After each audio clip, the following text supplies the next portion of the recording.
se acende, nova luz que se faz brilhar. Em cada gesto, em cada olhar, luz que se levanta em cada coração,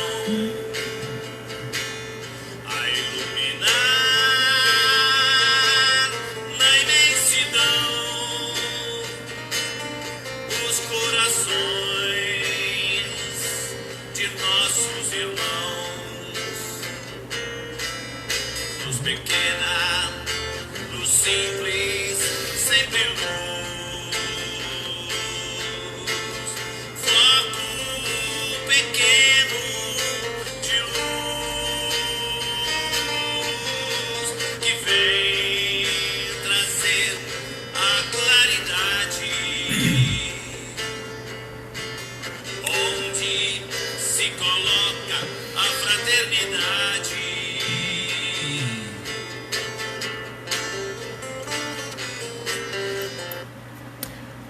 Boa noite, meus irmãos.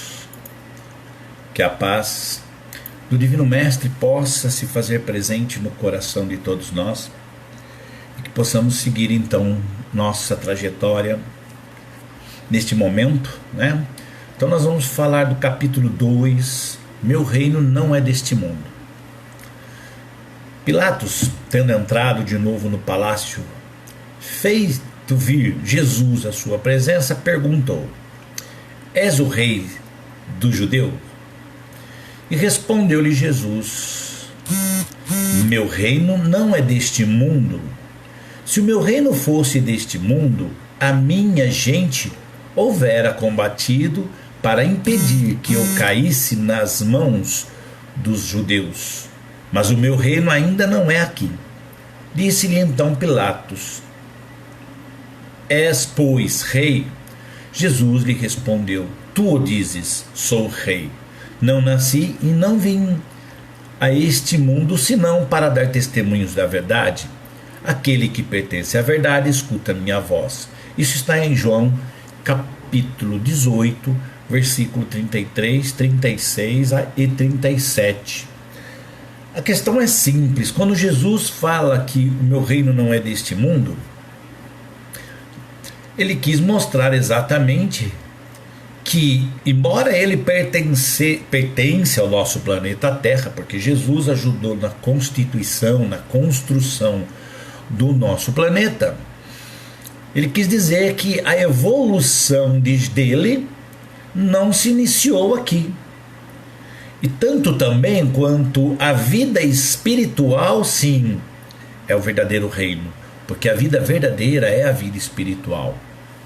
E quando ele fala também que se o reino dele fosse desse mundo, a gente dele haveria de combater, a sua prisão. Mas será que Jesus nesse momento estava pensando com todo o amor, com tanto carinho que ele sempre trouxe e traduziu as suas palavras? Será que não é no sentido de que mostrar a diferença entre o reino de Pilatos, que era o imperador da época ali naquela região, que mostrar para ele que a maneira com que ele se coloque como um rei, com autoritarismo, com a possibilidade de lavar as mãos ou não lavar, ou pelo menos condená-lo ou não condená-lo, julgá-lo ou não julgá-lo, porque o reino de Jesus é um reino de amor, onde há uma justiça e não há julgamentos algum. O reino de Jesus é puramente de amor, de perdão, de compreensão. Então, muito provável Jesus tenha dito que o meu reino não é deste mundo, nesse sentido. E aí ele está se referindo ao quê? Quando ele fala que meu reino não é neste mundo, ele está se referindo à vida futura. E por essas palavras, Jesus claramente se refere à vida futura.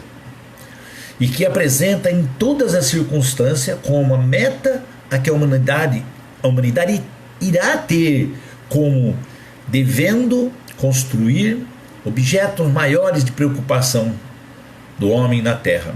Todas as suas máximas se reportam a esse grande princípio. Ou seja, o reino de Jesus, ele transcende as coisas materiais, que é o reino espiritual. Porque na realidade, para nós, ou para aquele momento, né, Jesus estava colocando a vida futura numa condição superior à vida material. E de fato é, né?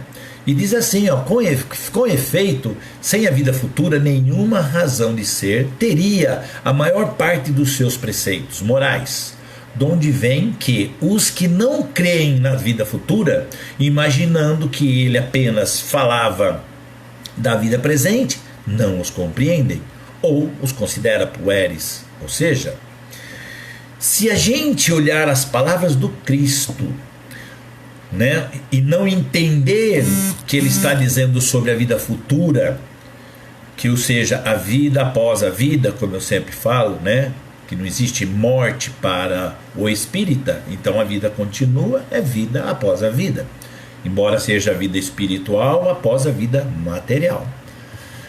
Se a gente não conseguir entender dessa forma, como aquela época o pessoal não entendiam Jesus, então viam no sentido da palavra de Jesus uma coisa doida, algo fora do natural. Se ele realmente fosse falar às claras, olha gente, o meu reino não é deste mundo, porque o meu reino é o reino espiritual, é de onde eu vim. Imagina como seria, né? Talvez ele não levasse só aqueles golpes no rosto e a coroa de espinho, talvez ele levasse algo mais. E ainda diz assim: apenas ideias muito imprecisas tinham os judeus acerca da vida futura. Acreditavam nos anjos, considerando seres privilegiados da criação. Não sabiam, porém, que os homens podem um dia tornar-se anjos e partilhar da felicidade desses. Pois então, se eles acreditavam que os anjos eram uma criação à parte, né, de Deus, seres privilegiados, seres que já tivessem chegado no planeta, ou melhor se dizendo, seres já constituídos perfeitos, eles jamais iam compreender que nós, ou melhor, eles pudessem um dia se tornar iguais aos anjos, porque para eles os anjos eram uma criação à parte, criação divina. Então fica difícil compreender, pois ainda que muitos que creem que os anjos são seres criados por Deus perfeitos, não compreende a vida após a vida, não compreende a lei da reencarnação. Segundo eles, a observância das leis de Deus era recompensada com os bens terrenos, com a supremacia da nação, a que pertenciam as vitórias sobre os inimigos. As calamidades públicas e as derrotas eram castigos da observância daquelas leis. Ou seja, se eles não seguissem as leis de Deus, promulgada por Moisés e por a sua crença, né? Se eles não seguissem aquelas leis, viriam castigos sobre as suas desobediências. E os castigos eram as perdas, as derrotas nas batalhas, nas guerras. E, por outro lado, né, eles teriam sim, se eles atendessem às leis de Deus, de acordo com como eles conheciam, eles teriam o que como benefício? Eles teriam a supremacia das suas nações, ou seja, eles iam ter recompensas materiais. Eles não pensavam na vida espiritual, como Jesus dizia dentro daquelas palavras onde ele falava que meu reino não é deste mundo. O Espiritismo veio completar nesse ponto como em vários outros o ensino do Cristo, fazendo o quanto os homens já se mostram maduros bastante para compreender a verdade. Como foi falado na palestra passada, a humanidade ela passou pelas 3 etapas, né? Ela veio da etapa de Moisés, no olho por olho, dente por dente. Quando eles estavam maduros, veio Cristo com a segunda revelação, passa todo aquele ensinamento de amor, de um Deus mais justo, né, e bom.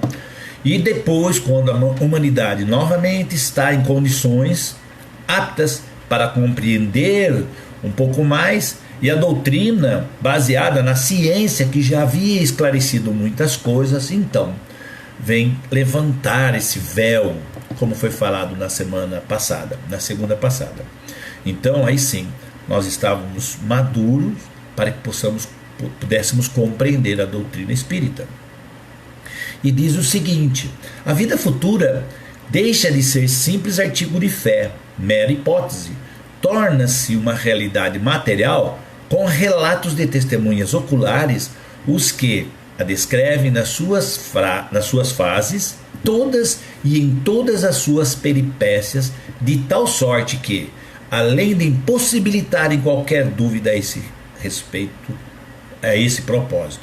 Ou seja, o Espiritismo, quando ele rompe essa barreira e mostra para nós que somos um espírito em crescimento espiritual, vamos dizer assim, moralmente, intelectualmente, aqui através das reencarnações, então, para nós que entendemos a doutrina, nós conseguimos entender tudo aquilo que os espíritos passaram através das escrituras, do Evangelho segundo o Espiritismo, mas muito mais do livro dos Espíritos, da Gênese e tudo mais. Uma vez eu disse lá no centro,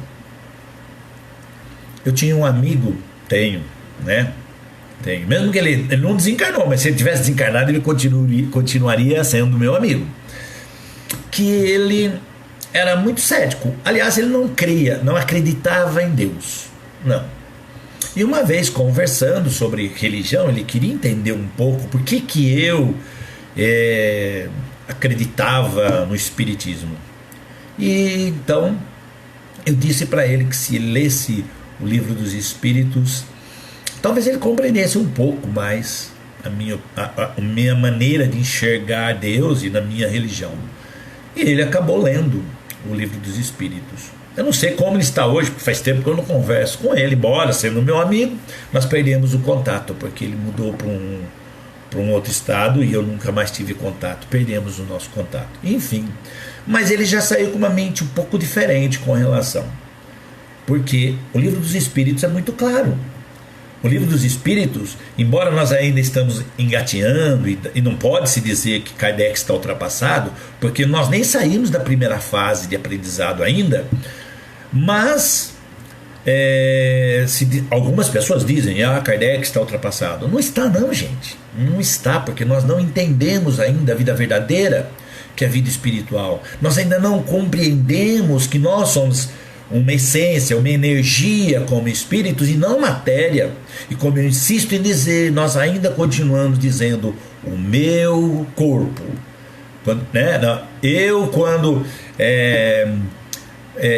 A gente troca o sentido, certo? Quando nós podemos dizer eu, espírito, ocupo este corpo. Não. E não eu tenho um espírito, eu sou um espírito. Não é verdade? Bom, e continuando, quando se fala da realeza de Jesus, nem sempre o título de rei implica o exercício do poder temporal. Dá-se esse título por unânime consenso a todo aquele que, pelo seu gênio, ascende a primeira plana numa ordem de ideias quaisquer, a todo aquele que domina o século e influi sobre o progresso da humanidade. Nós podemos então dizer que Sócrates era o rei da filosofia. Nós podemos dizer, assim como esse conhecido Pelé, Edson Arantes Nascimento, o rei da bola, o rei do futebol, o rei Pelé. Nós podemos dizer Roberto Carlos, o rei da Jovem Guarda. Nós podemos também, se quiser, denominar outros reinados. Encontramos um monte de pessoas que têm um certo conhecimento, e esse certo conhecimento consegue mudar pelo menos uma vírgula no pensamento da humanidade. E essas pessoas que conseguem arrastar multidões, sim, pode ser considerado, nesse sentido, como um rei, né? Ele tem uma certa realeza, mas no sentido quando ele realmente consegue fazer com que as pessoas entendam alguma coisa e consiga dar um passo à frente na evolução. Lógico, o esporte tem lá a sua serventia, assim como a música também tem a sua serventia. É arte, e a arte faz parte do progresso evolutivo de todos nós, né? A realeza terrestre acaba com a vida. Assim, a vida material se encerra, ela encerra também. Agora, a realeza moral prolonga e mantém o seu poder, governa sobretudo após a morte. Então, ou seja, o que vai continuar mesmo são a vida material. Desculpa. O conhecimento moral, sim. Essa é a verdadeira realeza. Porque, se eu, voltando a dar o exemplo, Pelé, Roberto Carlos, isso está muito mais ligado às coisas terrenas, porque são momentos onde nós podemos vivenciar em família, ouvindo uma música, ou curtindo um futebol com os amigos, assistindo na televisão, tal. Faz parte da vida terrena. Nós não podemos também, eu sou espírita, vou ficar sisudo e sou só focado ali e tal, e aí como que eu vou me apresentar diante das pessoas? De repente como um chato, bitolado, né? E não, nós precisamos estar sempre atentos com tudo e continuarmos trabalhando em harmonia, em perfeita harmonia com as pessoas no sentido universal. E não esquecendo que o que vale mesmo é a nossa moral. Como diz ali, sob esse aspecto, não é Jesus mais poderoso rei do que os potentados da terra? Razão, pois, lhe assistia para dizer a Pilatos, conforme disse: sou rei, mas o meu reino não é deste mundo. Claro, porque a moral de Jesus continua até hoje. Determinadas coisas já se passaram e ficam esquecidos na mente humana. Poucas pessoas se lembram de algumas coisas ditas por Platão, por Sócrates. Lembram uma frase ou outra, mas observem, embora eles tinham lá assim a sua elevação espiritual, mas as palavras de Jesus e as atitudes de Jesus, os exemplos que Jesus deu, perduram em nosso ser, em nosso coração até hoje, e vai por muito e muito tempo. O ponto de vista, nesse capítulo tem uma parte onde fala o ponto de vista. Diz o seguinte lá no comecinho: a ideia clara e precisa que se faça da vida futura proporciona inabalável fé no porvir. Fé que acarreta enormes consequências sobre a moralização dos homens, porque muda completamente o ponto de vista sob o qual encaram eles a vida terrena. Quando nós começamos a observar a vida futura, nós começamos a entender o quanto é importante que nós vivamos bem a vida terrena. Porque quando fecharmos os nossos olhos, se nós acreditamos e temos fé na vida futura, nós vamos fazer o quê? Se nós acreditamos na vida futura, nós vamos dar um passo além, porque nós vamos começar a prestar atenção nas outras pessoas que estão ao nosso redor. A diversidade, o preconceito, as mágoas, a vingança, o ódio, a corrupção, tudo isso vai ficando para trás e se segue à frente a vida futura, a moral, onde nós vamos partir para um equilíbrio, onde nós vamos observar o nosso irmão que ele tem lá a sua maneira de ser, não importa, nós vamos respeitar o ser como ele é. Nós vamos respeitar as pessoas, não vai existir essa questão de machismo, feminismo. Isso são coisas do mundo atual, do mundo material. Então, esses preconceitos vão acabar todos quando nós conseguirmos perceber, ou aceitar, ou principalmente ter fé na vida futura. Nós vamos valorizar muito mais a vida espiritual do que a vida material. As vicissitudes e tribulações dessa vida não passam de incidentes que ele suporta com paciência, por sabê-las de curta duração, devendo seguir-se-lhes em estado mais ditoso. A morte nada mais restará de aterrador, deixa de ser a porta que se abre para o nada e torna-se o que dá para a libertação, pela qual entra o exilado numa mansão de bem-aventuranças e de paz. A questão é, todos os sofrimentos, todas as angústias, todas as dificuldades pelo que nós estamos passando, tudo isso vai daqui para frente. Nós estamos convivendo com uma situação difícil, mas que ela nos trará benefício, sim. Por quê? A humanidade precisa de um ajuste. Nós precisamos de um ajuste. De repente, imagine você, pai, você, mãe.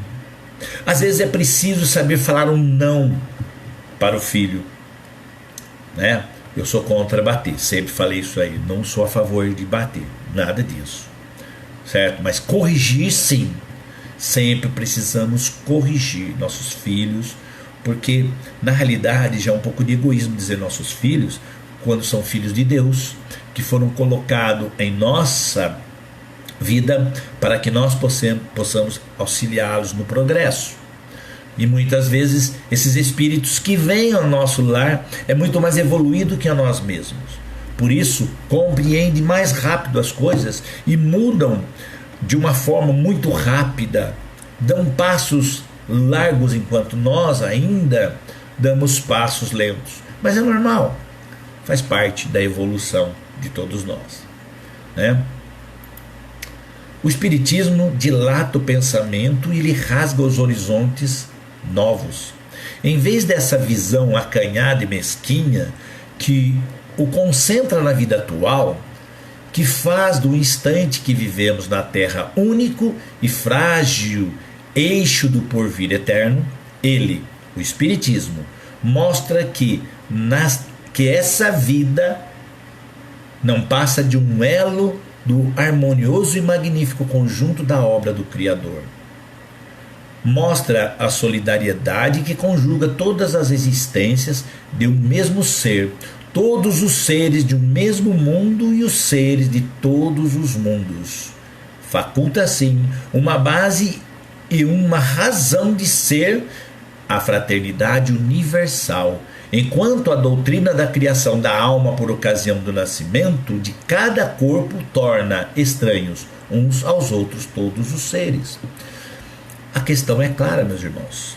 Até mesmo quando Jesus diz que há muitas moradas na casa do Pai, nós só podemos observar que quando fala ali, que em vez dessa visão acanhada e mesquinha que concentra a vida atual, que faz do instante que vivemos na Terra único frágil eixo do porvir eterno, né? Que fala que o Espiritismo nos mostra, sim, ele mostra que há uma vida além desta e nos dá a certeza de que nós podemos vencer.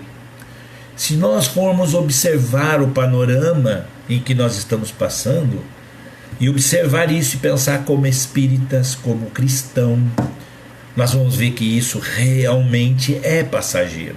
Nós não vamos entrar em desespero, nós não vamos deixar-nos levar de sentimentos tristonhos e acabar nos afligindo. A situação em que atravessamos, talvez um puxão de orelha à humanidade. Por que não? Né? Como eu disse agora há pouco, nós estamos muito presos às coisas terrenas. É uma correria atrás do ganha-pão, de comprar coisas e esquecer de valorizar a necessidade dos outros, só ver o seu próprio umbigo e acabou. E aí nós observamos que quando Jesus fala que meu reino não é deste mundo, ele nos apresenta a vida futura, ele nos apresenta uma continuidade, é a certeza de que tudo é passageiro. Tudo é passageiro. Precisamos, sim, viver com harmonia, com paz e com confiança que nós vamos vencer. Nós vamos vencer, de fato. Então, meus irmãos, é preciso que nós coloquemos o nosso pensamento em dia. É preciso que nós observemos, de fato, que a vida pela qual nós estamos vivendo hoje faz parte de um aprendizado e que tudo se encadeia dentro desta jornada terrena para que nós possamos aprender, para que nós possamos, ao passar com essas dificuldades ao qual caminha a humanidade, que nós possamos enxergar do nosso lado, ver as pessoas ao nosso redor e ver que todos eles estão inseridos neste planeta Terra, mas que principalmente todos estão inseridos conosco na vida espiritual, que nada é por acaso, nem o momento em que nós passamos de dificuldade, nem o fato de nos conhecermos, nos encontrarmos dentro da casa espírita, nem momento algum de desespero. Vivemos em família material, uma família consanguínea, e muitas vezes nós não nos entendemos dentro da própria família. Muitas vezes nós encontramos no nosso núcleo familiar ou no nosso trabalho, né, pessoas que caminham conosco nessa trajetória, mas damos pouca importância a isso. Damos pouca importância. E cabe-nos nesse momento partir para observar melhor o que diria Jesus se nós encontrássemos com ele agora e fizéssemos uma pergunta: Senhor, o que eu devo fazer para seguir nesta caminhada? Ele vai falar igual ele disse ao rapaz lá rico, né, o mancebo rico: venda tudo o que tem e me siga. Porque exatamente é a vida espiritual que tem sentido, não a vida material. Então era isso que Jesus falou a Pilatos: meu reino não é deste mundo. Bom, meus irmãos, estamos caminhando para o final da nossa palestrinha, né? É um prazer estar aqui, agradeço a todos vocês que estão aí assistindo, vibrando também. Convido a todos que possamos elevar o nosso pensamento nesse instante. Vou dar uma mexidinha aqui na câmera. Novamente, a música que eu estava tocando, só um momentinho, por favor, que eu acho que me perdi aqui, né? Mas tudo bem, tudo faz parte, né? Vou pôr a música do Nova Luz novamente, para que a gente possa juntos levar o nosso pensamento, buscando harmonizá-lo, para que nós possamos concentrar na nossa casa maravilhosa, que nos abriga espiritualmente. Que se acende, nova luz que se faz brilhar em cada gesto, em cada olhar, luz que se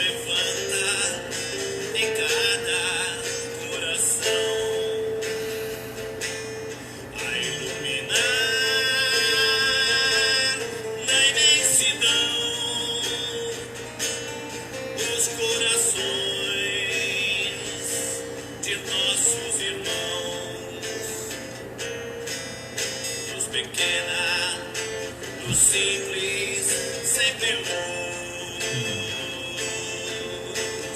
Foco pequeno de luz que vem trazer a claridade, onde se coloca a fraternidade.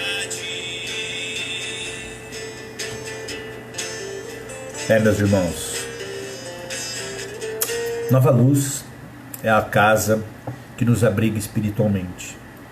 Como diz o hino, né?